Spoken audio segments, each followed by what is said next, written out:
Figure it out. Hello, this is Adam Koralik with Figure It Out Productions. The following video is part of our Quick Shoot series. Hey guys, it's Adam here, and I've got a package I'm going to be opening up for you. This package is a bit of a surprise, and yet I kind of know what it is at the exact same time. I'll explain as we get closer. Now, what this is, again, bit of a surprise and yet not. First, to understand it though, let's look at this side.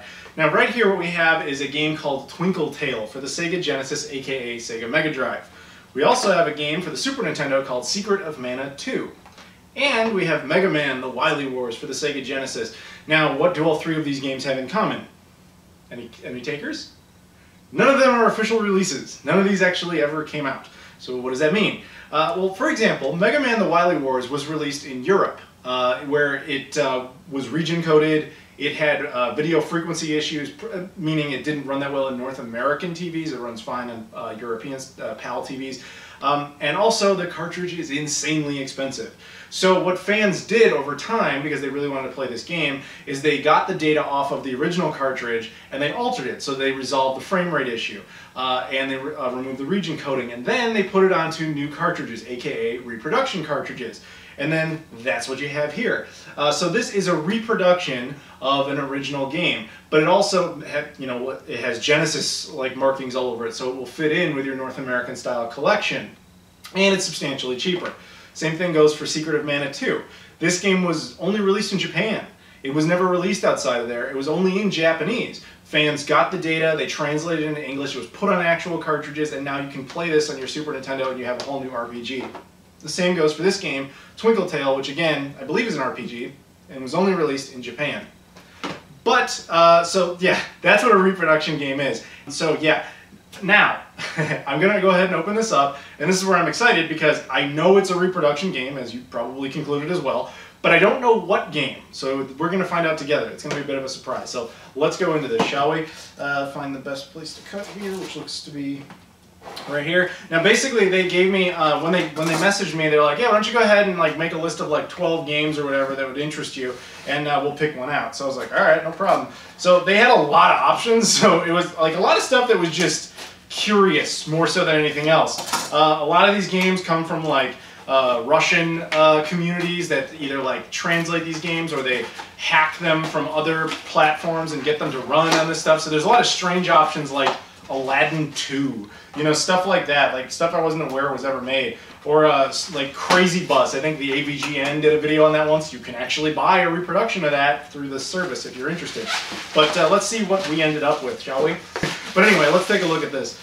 We have, it is a Super Nintendo game, I can tell immediately, very nicely wrapped. Earthbound Uncut for the Super Nintendo, very nice. So here's all I know about Earthbound Uncut. The North American version of Earthbound, which is obviously a very rare and hard game to find, had a lot of content removed from the original Mother Japanese release. I guess a lot of that content was put back into this version, which is very, very cool. And also, I'm not going to say it stops me from trying to find the original version of Earthbound, because if I ever do get it, that will still be very, very cool. But yeah, it definitely helps because now I don't quite have to be as interested in trying to find the original version. But yeah, there you go. That's a nice. It's like a cartridge of Earthbound Uncut, and of course it'll run on your Super Nintendo or a Super Famicom. Though the shape is obviously different, so you'd have to use one of those adapters. But very cool. I'm not sure if they have PAL versions of these things. You'd have to check out their website. But yeah, definitely cool. It comes with the little cardboard insert there for the cartridge, obviously the box, and it even comes with a manual, which is really nice. It's very, very cool. Oh, it's full color too. That's pretty sweet. But yeah, so now I think what I'm going to do is I'm going to pop this into the Super Nintendo and take a look at it. Okay, sorry, I didn't mean to come back to this. I intended to show you guys gameplay footage, and the game looks fantastic. Runs through RGB and everything. Looks beautiful. Plays great. Everything you would expect. Very, very nice. And I can't show you gameplay footage though. It's not that I can't record it. It's that I was playing it. I was recording it, and I heard the the iconic Earthbound music, and then I just kind of remembered, oh yeah, this is a Nintendo game. And Nintendo goes after people on YouTube for stuff like that. They'll give you content IDs or they'll give you full-on strikes. And I gotta be honest, I'm not really willing to risk that over this. So I guess you'll just have to trust my word. It looks fantastic and it plays great, just like you would expect. It's Earthbound, but it has more content, you know, from the Japanese version. So, you know, it's quality. It worked perfectly. I had no issues. I didn't even have to clean it. I just put it in. It worked just fine. And thank you guys for watching, and I'll see you all later.